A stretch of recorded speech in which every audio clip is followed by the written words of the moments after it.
Chris Godinez, licensed professional counselor, also the host of We Need to Talk on every Sunday at noon. This video is for educational and informational purposes only. The views and opinions stated herein are mine and mine alone. They do not represent the ACA, the APA, or any other therapist for that matter. Boom, shakalaka done. I'd like to thank my sponsor, BetterHelp. BetterHelp, BetterHelp.com/Chris Godinez. They're an online therapy company. They are international, so they are all over the world. All you got to do is get onto a computer, fill out a questionnaire, and they will set you up with they will set you up with a licensed professional therapist, either master's level or PhD level. And if you don't like them, you go back in, answer some questions, say, hey, I don't like them, answer some questions, and they'll place you with somebody else. So thank you, BetterHelp.com/Chris Godinez. Okay. Current events. Holy cow. All right. So Phoenix has a really nasty issue with wrong way drivers. Sometimes the drivers are impaired, like they're on drugs or alcohol, and sometimes the drivers are doing they're trying to commit suicide by having somebody else kill them. So just recently, John and I were just talking about this. There was this driver that wanted to commit suicide and left a suicide note in the car, intentionally drove the wrong way on the 101 and intentionally hit another car.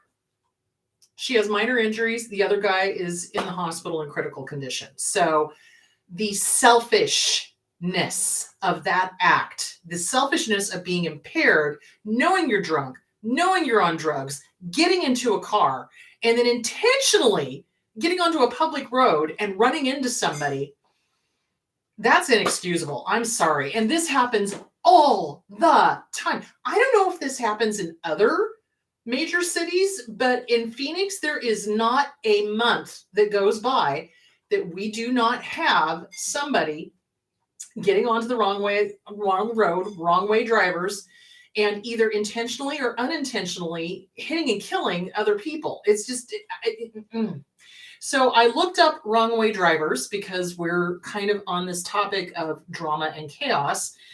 And I asked the question, it's like, are narcissists generally aggressive drivers or problems driving? And it says, are narcissists as good at driving as they think they are? And the answer is no. Narcissists lack empathy, are entitled, and believe that they are not bound by the normal rules. So that's a little bit of antisocial. Narcissists also don't believe they are bound by rules, but antisocial really does. So those are dark triads. So out of my way, narcissism linked to aggressive and reckless driving. So that's by Psychology Today. So I thought that was interesting because narcissists, and here we go going into our topic here, narcissists love to create drama and they love to create chaos. And it's interesting because my dad, and I write about this in the book, What's Wrong with Your Dad? He used to play chicken with us in the car and terrorize us. And you want to talk drama? You want to talk chaos? You want to talk screaming? So he would get into the car and he's been, he would be, deciding that he was going to, drag race, or he was going to go into the other lane and play chicken with an oncoming car. And then he would enjoy the terror that he saw in our faces, in our eyes. He was a sadist, and that's generally what dark triads are, is that they're narcissistic, psychopathic, Machiavellian. They're control freaks, and they're sadistic. They enjoy watching the pain and suffering on their target of abuse's face. So does that mean Phoenix has more narcissists? Well, if you've ever been to Scottsdale, you know what I'm saying. So it's a possibility. I don't know. But generally, it's an absolute lack of concern, lack of empathy for the other person. There was absolutely, in that woman's mind, there was absolutely not a care in the world for the fact that she was going to take somebody else out in order to kill herself. There was not another thought of another person at all. That man's family, that man, nothing. And that to me is the ultimate in antisocial and narcissistic behavior, because it's like, wow. So anyway, out of my way, Psychology Today, it's all about how narcissists drive recklessly and create drama and chaos doing that. So What is up with that? Why do abusers, specifically narcissists, now, but realize all of the cluster Bs do the drama and chaos thing. All of them do. So I wanted to go through the different cluster B things. So antisocial is a cluster B. Okay. So antisocial's way of creating chaos is a little bit different than the narcissist's way of creating chaos, or the borderline's way of creating chaos, or the histrionic's way of creating chaos. And realize when I'm talking about this, I am talking about when they have slid from traits of all the way down to completely malignant. Okay. I'm not just talking traits of, gosh, it's something that can be worked on. No, I'm talking like all the way down. So antisocial personality disorder creates chaos by causing problems for the family based on their inability to recognize and conform to social norms. In other words, they get off on stealing, lying, cheating, all of this sort of fun stuff, getting in trouble with the law, pushing things, pushing the envelope, getting in trouble at school. But I mean trouble, like real serious trouble, like violating other people's privacy rights, et cetera, because the rules don't apply to them in their minds. So, so their way of creating chaos is more, it affects the people around them.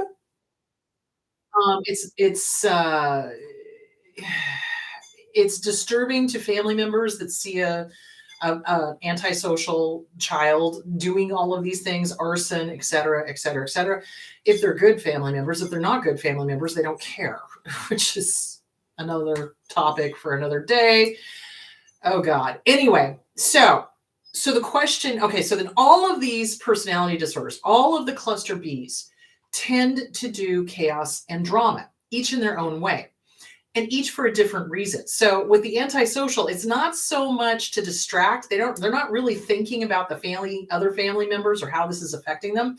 For them, it's about the adrenaline. It's about the, I want, I see, I take kind of thing. And so they create legal drama and chaos for the family and for themselves. But it's not so much with an objective or a goal in mind. However, with the other personality disorders, there is an objective and a goal in mind. So let me just kind of go through these. So histrionic personality disorder. So they tend to be very, very, very dramatic. I mean, to the nth degree. So like literally mountains out of molehills, and a small thing is suddenly a screaming Mimi, oh my God, this, and then it's very dramatic, and they tend to be very shallow affect, and they have a lot of opinions, but they don't have a lot of actual facts to back up those opinions. They also tend to be chameleons because they want to be liked. So they are very dramatic, very chameleon-like. They have to be the center of attention. Honestly, I'm thinking that histrionic is probably going to get rolled over into other, kind of combined with other personality disorders. They have to be the center of attention. They tend to dress very provocatively. Now, this is kind of the thing that separates them from narcissists and separates them from borderline personality disorder. And I want to be very, very clear. Again, I am talking at the extreme end of the spectrum. I'm not talking about people who have been diagnosed that still have an opportunity to work on themselves. I'm talking about the ones that have said no to therapy and have gone all the way over, okay? Excuse me. Okay, so, hi, Lucky, what are you doing? Sorry, dog just came in to visit. Where was my train of thought? Just went right out the window. Okay, hold on. So, histrionic personality disorder, they tend to be they are inappropriate in how they relate to other people. They dress provocatively. So like, for example, you go to, a meeting, and instead of being dressed in business casual, they look like they're heading out to the nightclub, that kind of thing. They tend to relate to people in a very sexual way, and it's always sexual, and it's always, they're very somatic. It's very much about appearances. It's very much about how they look, and they have to always be the center of attention, and everything is like DEFCON 1 as far as drama is concerned. So like if they forget, I don't know, their wallet at home, instead of, oh, I forgot my wallet at home, I need to turn around and go back. It's this huge, generally Broadway production, and it's lots of crying and lots of screaming and lots of upset and lots of blaming. So the personality disorders are very similar, but they're distinct. So they have a lot of overlap. Dealing with somebody who has histrionic personality disorder, it generally is difficult, and it's difficult to get them into therapy because they again do the whole there's nothing wrong with me, there's nothing wrong with what I'm doing, and the only time they generally go get therapy is when they are depressed. And generally it has to do with if a relationship has failed. If a relationship's failed, then they'll go into therapy and then they'll get some help. But then as soon as they start feeling better, they leave. That tends to be the way that one goes. They'll immediately get involved with another person to distract themselves from their issue, and there they go. So histrionic personality disorder tends to create a lot of drama, but it's more about them. It literally, like when somebody walks into a room and says it's all about me, oh yeah, they're not lying. Yeah, they're not lying. And so they will create a production and all eyes must be on them. So there is that. So histrionic personality disorder, self-centeredness, feeling uncomfortable when not the center of attention. And this is on Psychology Today. Constantly seeking reassurance or approval. Inappropriate, and here's the distinction from the other ones. Inappropriate seductive appearance or behavior. Rapidly shifting emotional states that appear shallow to others. So they can literally go from sobbing to perfectly fine and laughing in like 2 seconds. I mean, they shift gears like amazing. And then they can be angry and then they'll be back to perfectly fine.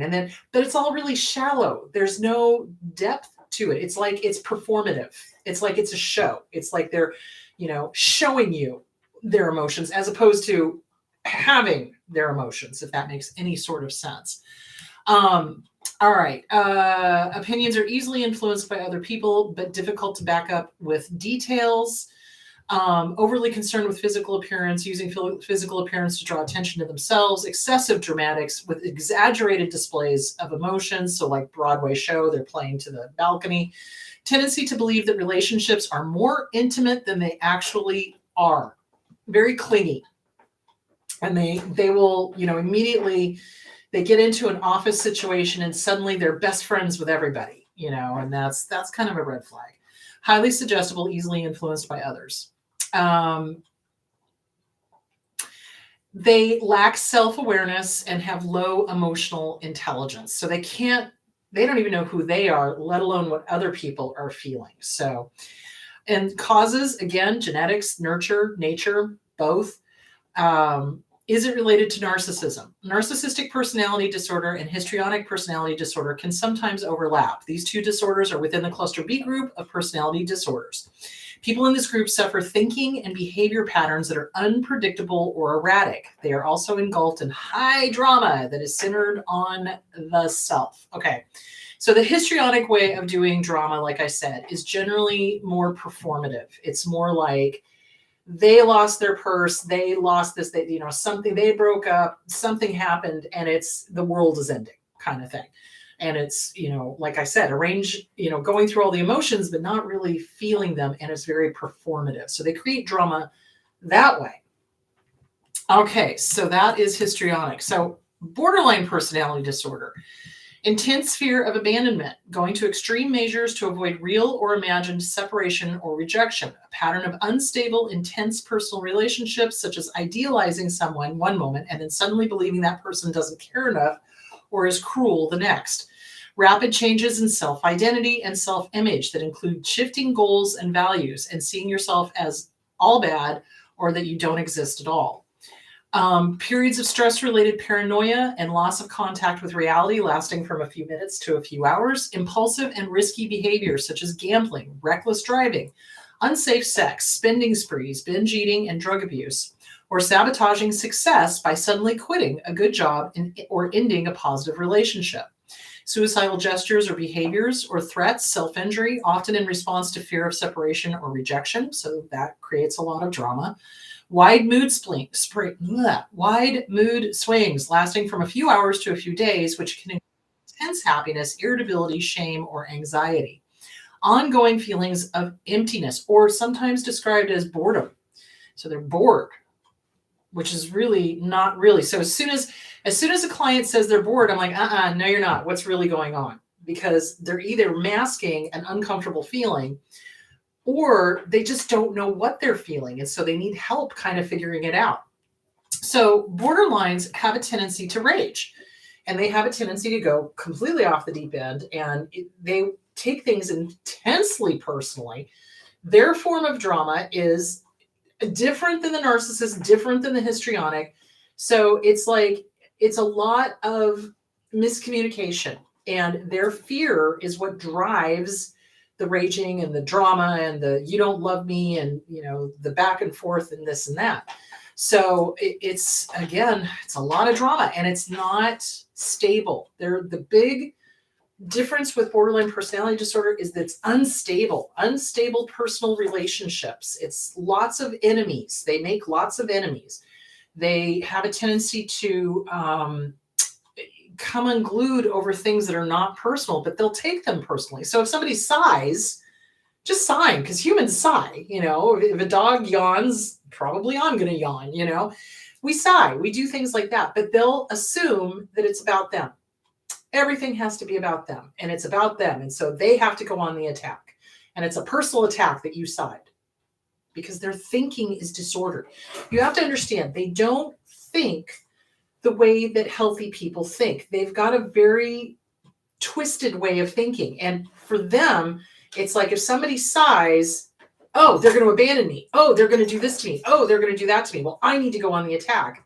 And it has nothing to do with the person who has borderline personality disorder, but they take things so intensely personal, and it's not. And that's drama, because dear God, you're walking on eggshells. Randy Krieger, good book, get it. You're walking on eggshells because the person with borderline personality disorder is going to take everything you do as either a sign of abandonment, a sign of disrespect, a sign of you're going to leave, a sign of you don't like them, and it's all in their head. It is all in their head. And the only personality disorder therapy that works with borderline personality, really well, CBT does okay, DBT does the best. So if somebody's got borderline personality disorder and they want help, go to a program that is specifically for dialectic behavioral therapy for borderline personality disorder, because they generally will do group sessions and individual. And that's the only thing that seems to work on that, because you've really got to undo all of the maladaptive, self-protective way of thinking that causes all this drama. Does that make sense? So, and borderline, if it's caught in the earlier stages, can be worked on, because a lot of it is trauma. Does that make sense? It's trauma from the original family. They get the drama from the original family. The trauma happened with the family of origin. And so these are all maladaptive behaviors that they've made to make themselves safe, and it doesn't work, obviously. So they're very dramatic. They're very intensely, take things intensely personal. This is a personal attack. I'm going to get you, raging, etc. So the best thing to do with that is don't play. If somebody starts raging, you walk away. It's like, you can say, hey, my yawn, my sigh has nothing to do with you. And if they continue to rage, you simply walk out. You do not participate, because they need an audience. So again, it's this weird kind of validation, attention that they're getting. And we're going to talk more about that, because that then goes into narcissism. So hold on. Did I get everything? Ongoing feelings of emptiness or boredom, inappropriate, intense anger. Yeah, we talked about that. Okay. So narcissists have to be the center of attention. We all know that. Narcissists literally say things like, love me or hate me, just don't ignore me. Like literally, I've had classmates that said that. They will say and do things like that. They do things with an agenda. So the difference between the narcissist and the borderline and the histrionic is that the narcissist lacks empathy completely lacks empathy, probably with the antisocial as well. But with the narcissist, there's no empathy there. They cannot put themselves in another person's shoes. And the things that they do to create drama are intentional because they're trying to control the narrative. So 5 terrifying ways that narcissists, and this is on Psych Central, the ways narcissists and psychopaths manufacture chaos and drama to provoke you. They instigating crazy making arguments, logic loops. They bait you. They do things like that. It's to get you wound up so that you're the bad guy. That's really what their goal is. They want you to think that you're the one that's the problem. So they'll sit there and poke the bear, poke the bear, poke the bear, poke the bear. Crazy argument, doesn't make sense. Logic loop, going in circles, word salad. That's one of the things that they do.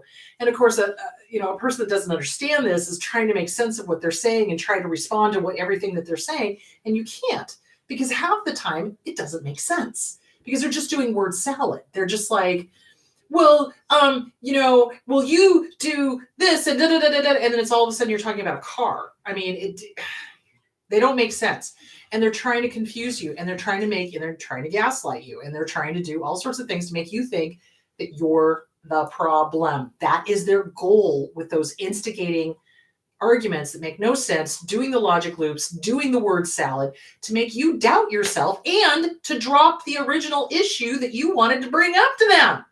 Like, say, for example, they're spending the money hand over fist that is coming into the household, right? Well, you bring it up to them, and what do? They flip the script. If they know they've been caught red-handed, so now they're going to do a logic loop. They're going to flip it, and somehow it's now all your fault, or it doesn't even make sense how they're defending their spending all of the money. Does that make sense? So this is what they do. There's an agenda. There's an agenda for the way that they behave. Okay, hold on. Back to the 5 terrifying ways. Ruining holidays, special occasions, or sabotaging you before big events. So narcissists absolutely have to be the center of attention, 110%. And if they're not, it drives them crazy. They cannot stand it if somebody is doing something fun or enjoying themselves or whatever. So this is why you will have at Thanksgiving, Christmas, major holiday events where the family is together, everything is going great, and all of a sudden, the narcissist in the room says or does something that starts an argument or ruins the dinner, right? Or they do or say something and somebody doesn't let them misbehave, and so they get angry and storm out, and they fully expect the rest of the dinner to be ruined.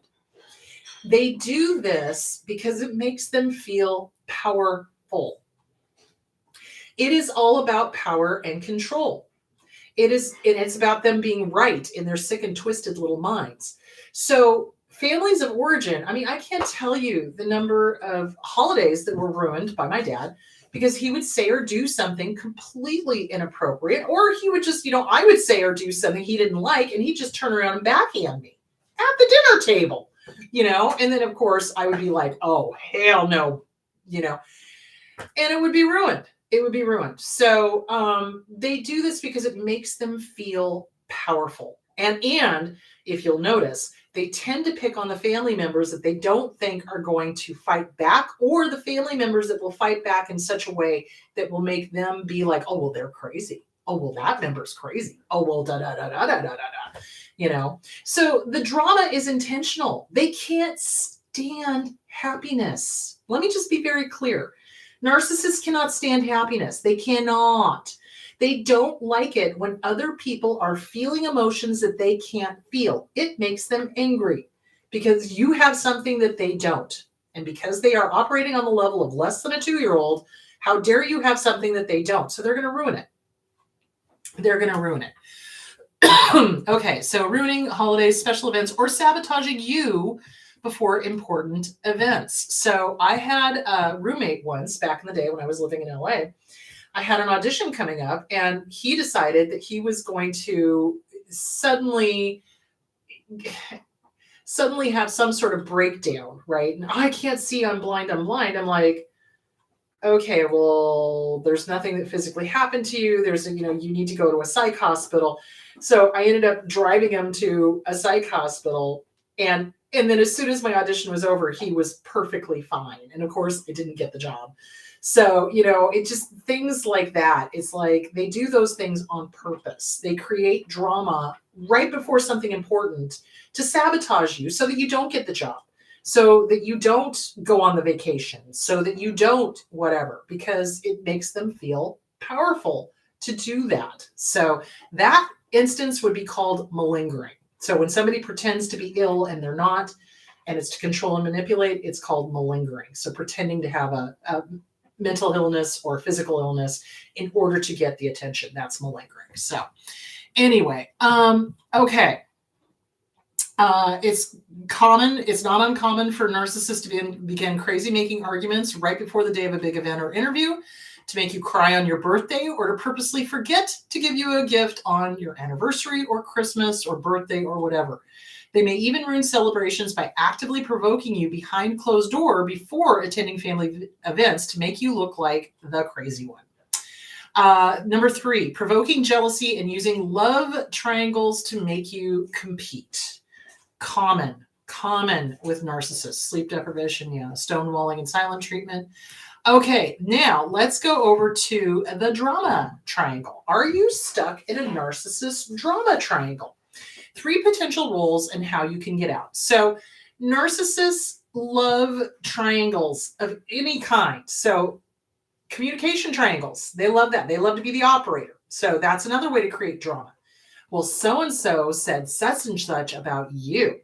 Okay, so that's them creating drama that way. And that's also them turning you against another person that probably didn't say what they're saying that you said, you said. Does that make sense?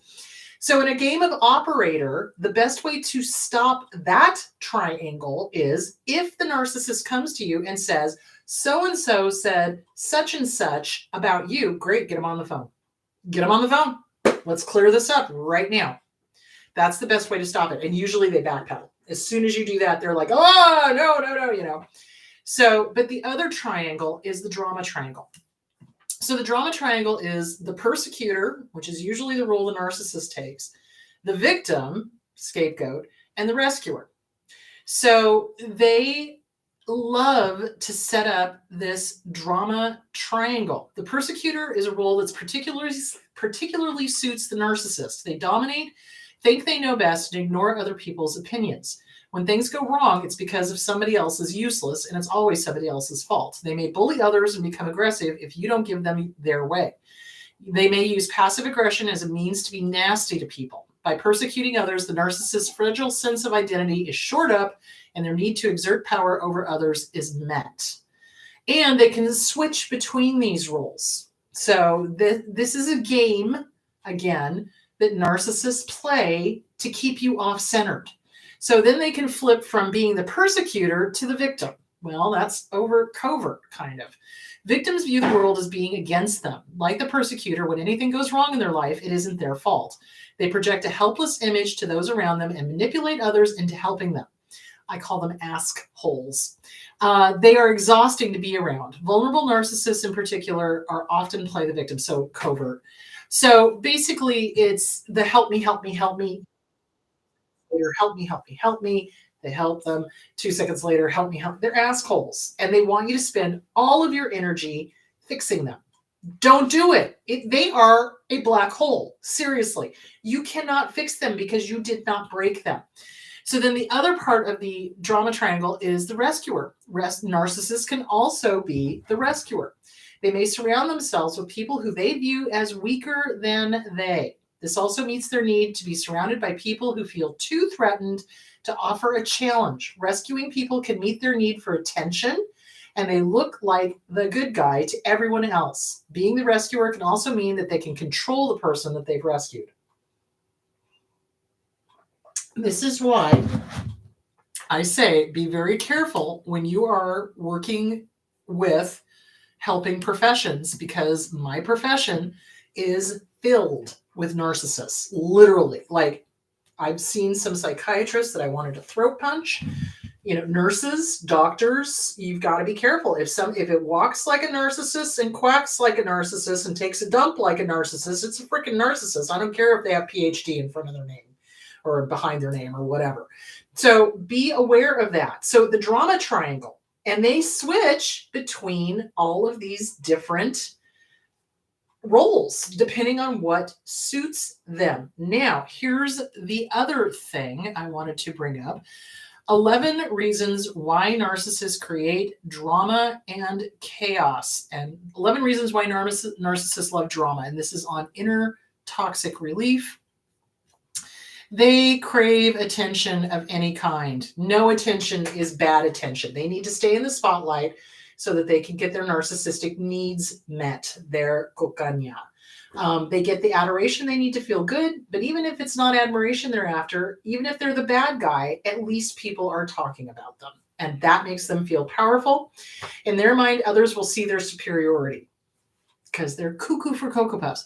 Narcissists want to control everyone. So if they're the ones that literally set off the bomb in the middle of the room, they will then sit back and enjoy it, and feel like they are the ones in control. That, oh, look at what I did. Look at this disaster that I have wrought.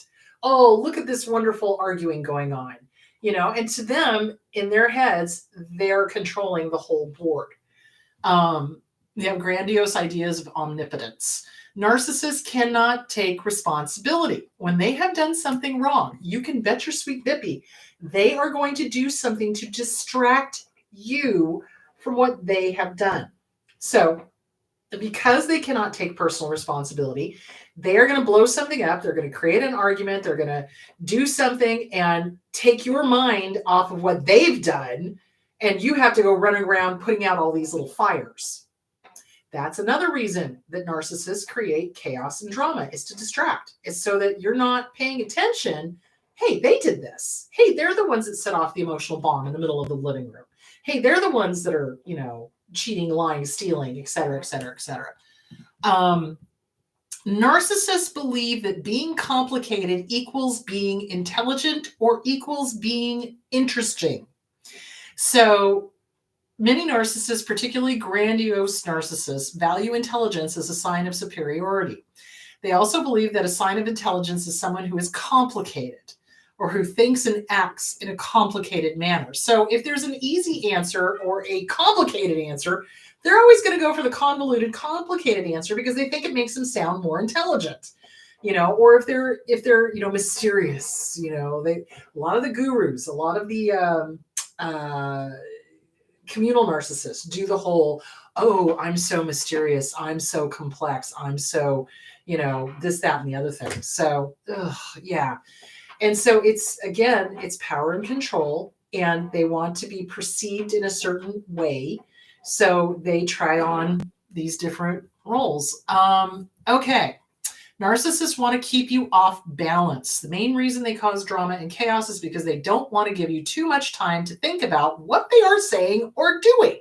They fear, often rightly so, that you will figure out the truth and be able to see through their manipulation.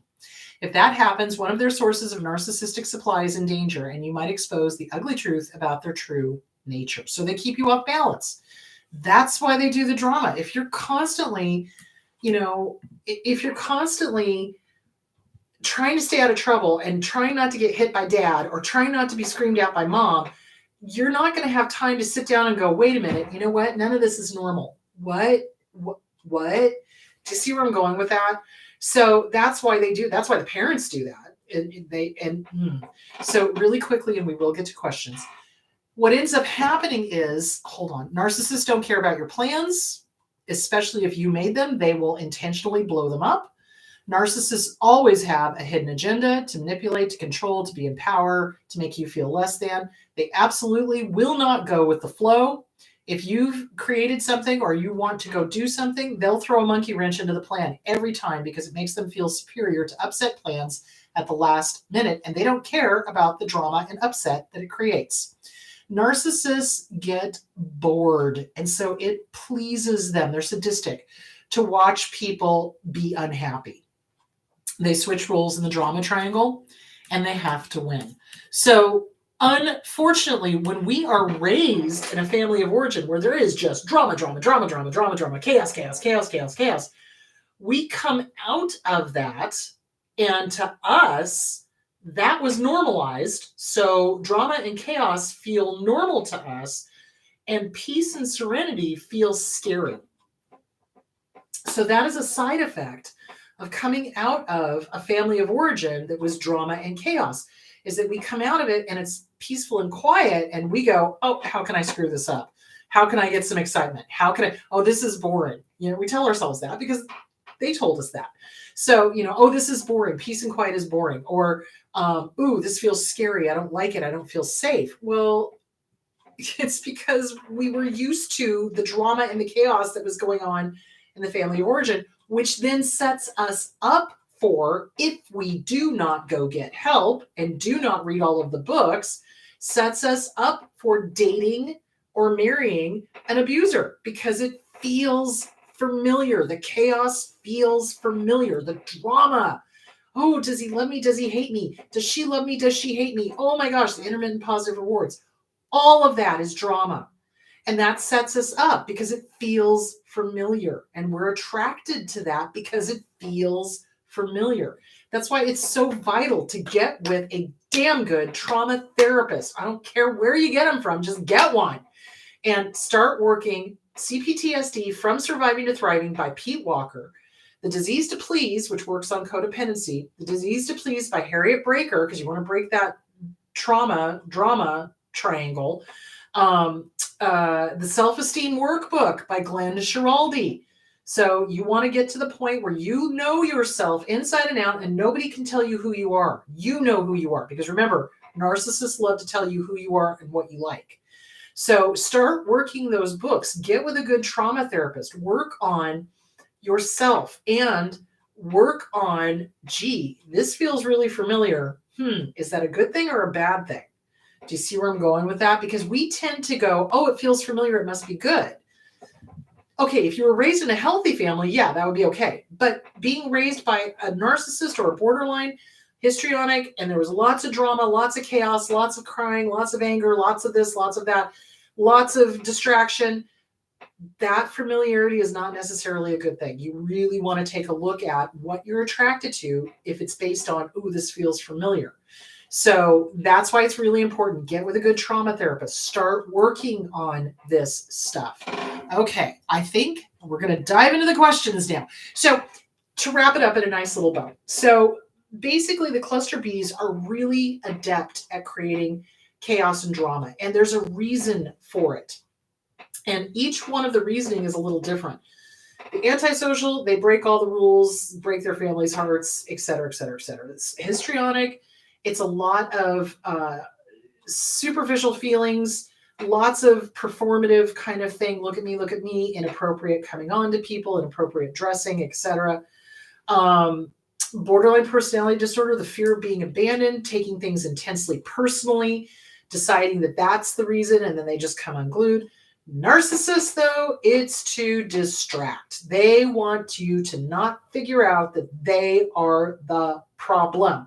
And it's enjoyment for them, because if they're a dark triad, antisocial, psychopath, narcissist, they enjoy it, and they're sadistic, and they enjoy watching the target of abuse be confused, and they enjoy watching us run around in circles and be in pain because they're sadistic and they don't want us to figure out that they're the problem. So, all right, let's go to the questions, shall we? Okay. Ostracizing narc family that had no contact with me for more than 10 years came back after my cancer diagnosis. Why? Well, on a guess. And of course, I don't have them in front of me. So I'm what's the word I'm looking for? I'm extrapolating? No, that's not the word. I'm sorry, my brain just went poof. It's based on an educated guess, okay? A medical diagnosis that's cancer is drama. It is. It's a way for them to, play the drama triangle, the persecutor, the victim, and the rescuer. So in this case, if they're narcissistic and they've ostracized you and you had nothing to do with them for 10 years, they find out you have cancer. Now all of a sudden they want to get back in touch with you. Okay, that feels, and I could be wrong because I don't have them in front of me, but it feels like speculating. Thank you. That's the word I was looking for. It feels like this is the socially correct thing to do. Oh, I haven't had contact with this family member in 10 years and now they've got cancer. I should go, so I don't look like the bad guy. Does that make sense? So my whole thing of it is, it's like if somebody has not had contact with you in 10 years and their first contact with you is after they find out from somebody else that you have cancer, stay no contact. It's they're doing it for whatever reasons they have, and if you've been happier without them, stay no contact.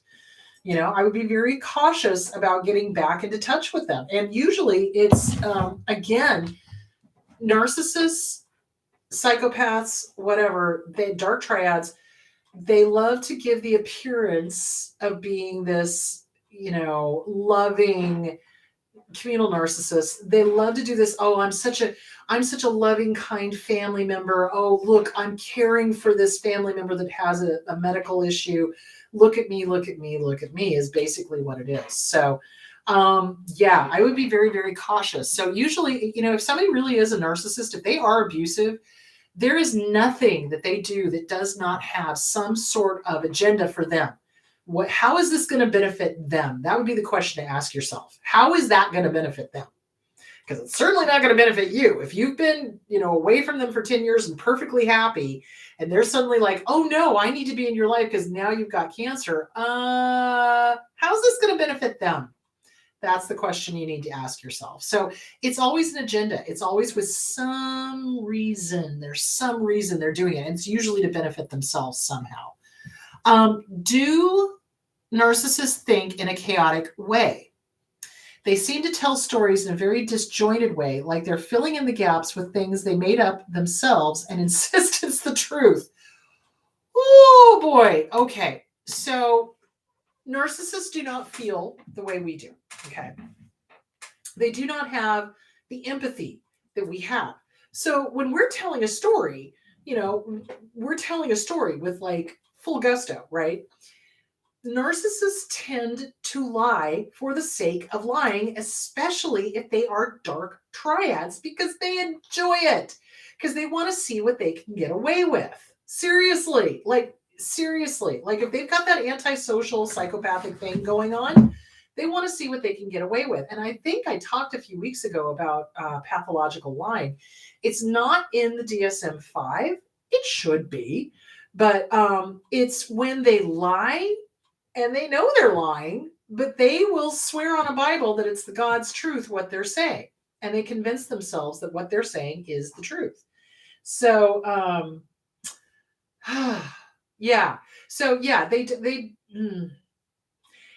they can tell well-rehearsed stories, but they tend to like lying because it gives them that rush. It gives them that adrenaline rush. Can I get away with saying it? Can I get away with this story that's not true and have them believe it? Because then that makes them feel powerful again. So do they think in a chaotic way? Okay, so here's something to think about. You can have comorbidity between all of the diagnoses. Like you could be narcissistic and have major depression. You can be narcissistic and have borderline. You can be narcissistic and have whatever, fill in the blank. So can they have chaotic thinking? Yeah. If it's comorbid with borderline, frick yeah. Yeah, absolutely. They can have that. It's really interesting to watch somebody that has the two personality disorders, because it's like you can almost see when one takes over the other, and they tend to start doing this the further down the line they get. So all of the personality disorders start overlapping as you get more and more malignant, So again, it's psychology is fascinating to me. It's just the different ways that they do things. And psychopaths in particular love to do the pathological lying. And it's almost like there's a part of them that's like, can I get away with it? Can I fool this person? But the problem of it is that they're not very good at it. So that might be part of what you're seeing. So it's like, so I was watching Signs of a Psychopath, right? And in almost every single one of the episodes, the person who did the crime would try to pull a fast one on the investigators. And yet their stories, trying to come up with on the fly, their stories were disjointed, like you said, and they would say things that would eventually get them caught, almost as if they wanted to be found out. So it's really a weird thing that narcissists do. They will point blank tell you I'm a narcissist, right? And a lot of times. And when somebody does that, that's when I'm like, shields up, red alert, no, we're not going there. Thank you. So they give things away in what they say. It's interesting. Are they filling in the gaps as they made? Okay, and insist it's the truth. So a pathological liar does that. They will fill in the gaps with stuff they don't really know and try to make it sound plausible. It's just like they did on Signs of a Psychopath. Really good show if you ever want to watch it. And then they lie and they insist that it's the truth. And this one that I was watching in Signs of a Psychopath, the newest season, this kid was just insisting and insisting and insisting and insisting. And thank God the sheriff's deputy or whoever was interviewing him was just like, that's not the truth. I know that's not the truth. And he just calm, Grey Rock kept hammering at him. And finally, the kid finally broke down and told the truth. Finally, but he was going to go to the end, just continuing to lie. So yeah, they do that. Absolutely. Is histrionic personality disorder caused by trauma like BPD? I think so. I do. Because it's weird. It's like histrionic, they need to be the center of attention, but their affect is very shallow.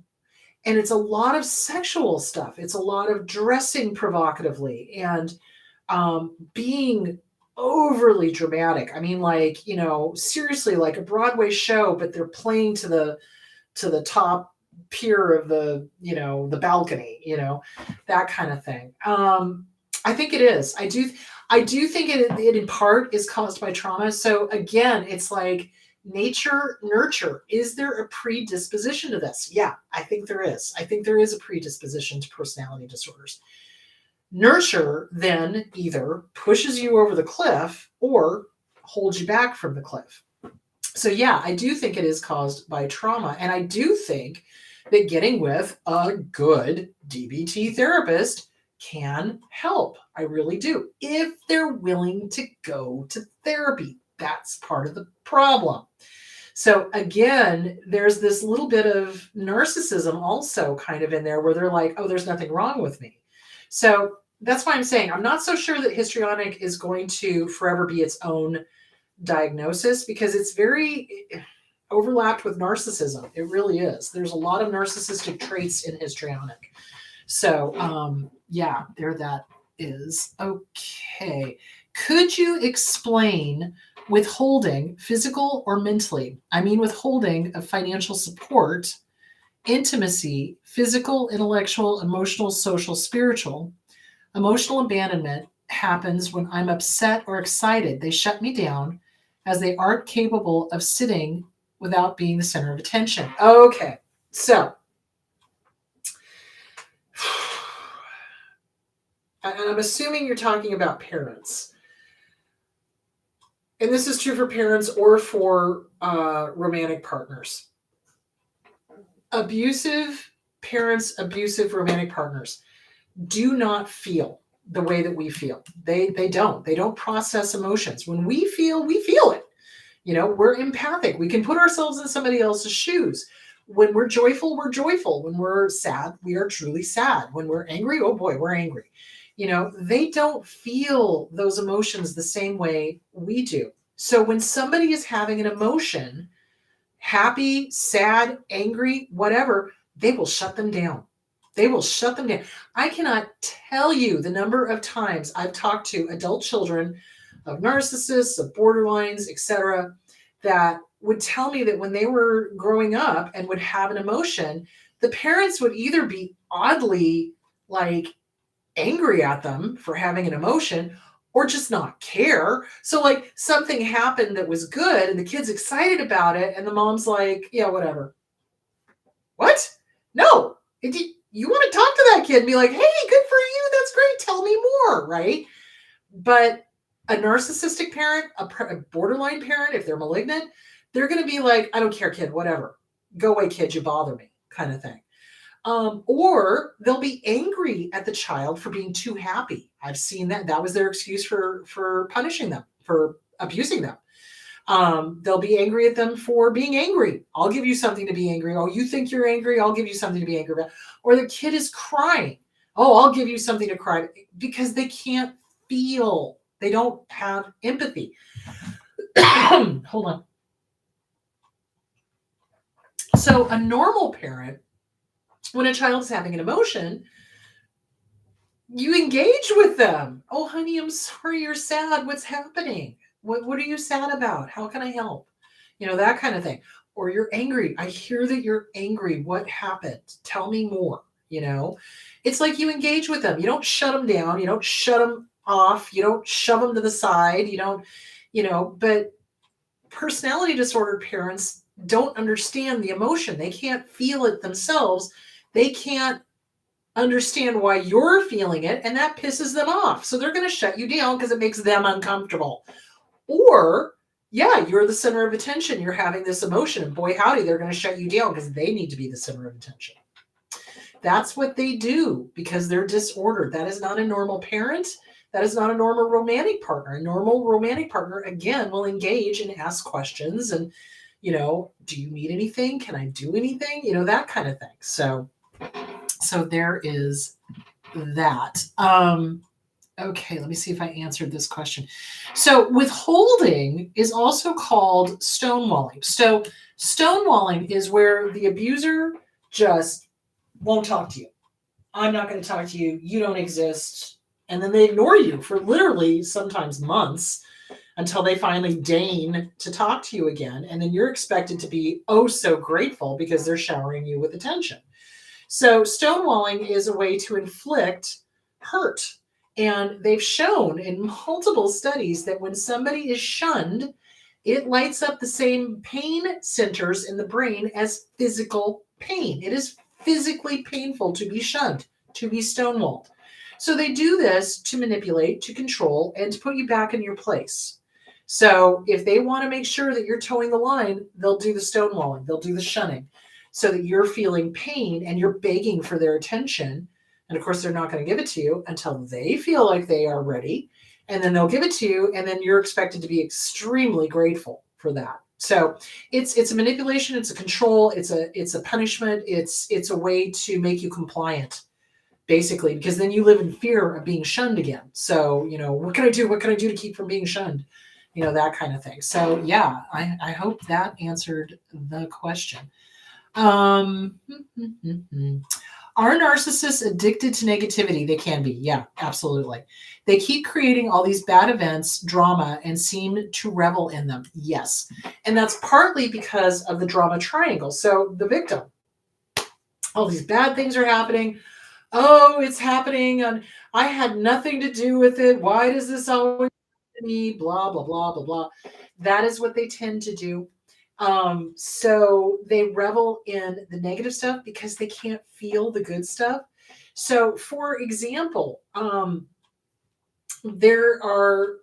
I've heard multiple stories from multiple adult children of narcissists and people who are married to adult children of narcissists, that the mother-in-law is just negative. And if something good happens, she gets loosey-goosey, like can't stand it, like ants the pants No, they can't have happy, that kind of thing, and will set about to ruin it. Or if something happy happens, they'll immediately try to start bringing up negative stuff because that's comfortable to them. And they get to play the victim, and they get to ruin everybody else's. They get to literally piss on your campfire, is what they're doing. So everything has to be negative, Debbie Downer, Danny Downer, whatever, because they enjoy it, fits their narrative, especially if they're the victims all the time, if they're the covert narcissists, and they're always, this is always happening to me. Why does this always happen to me? That kind of thing, looking for sympathy. So, and to them, again, it's this weird, disordered thinking where it's exciting to them. So they can't muster excitement for happy things, but to them, gossip and negativity, and that feels like intrigue. That feels like they're important. If they've got the in on something bad happening, that they're somehow important, and that they are very much attracted to that. So you're not wrong. So yeah, they do. They love negativity like nobody's business. All right, kids, here is my thoughts on this. If you know somebody who is just a drama king or a drama queen, constantly causing chaos, and this goes for every aspect of your life, whether this is at work, whether this is at home, whether this is with your family of origin, whether this is whatever. These people are dedicated to you not living your best life. And all of this smoke and mirrors that they're doing is to keep you from figuring out that you'd be so much happier without them, basically. So when you are confronted with somebody who is chaos, chaos, chaos, drama, drama, drama, and they're a narcissist, get the hell out. Get the hell out. You cannot fix them because you did not break them. If they are histrionic, you know what? I'm not participating in this. This is not going to get you what you want. You need therapy. Here's a DBT therapist. Go to town. Same thing with borderline. I'm not playing in this. I'm not going to engage in this. This is not personal. Get a DBT therapist, but don't engage, guys. Don't play their game. Don't do any of the triangles. Don't do the drama triangle, rescuer, persecutor, victim, and don't do the communication triangle, operator, and then the two innocents over here that don't know that this person is putting words in somebody else's mouth. So basically, the big thing is don't play. Don't play. It's a game. It is a game. It is a game for each one of the cluster Bs. There's a different reason they're doing it, and there's a different way it presents. But the end effect is that it drives the people around them absolutely to distraction. It keeps people from living their best life. It creates anxiety and depression.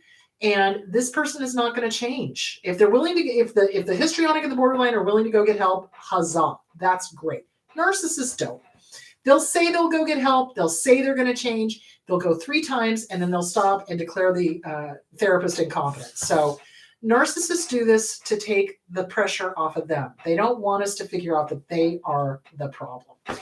All right, my loves, there that is. I have no idea what I'm talking about next week, but you guys go have a drama-free week, a chaos-free week. Go drink plenty of water, enjoy the sunshine, and hopefully everything goes well. And I will talk to you next week. Bye.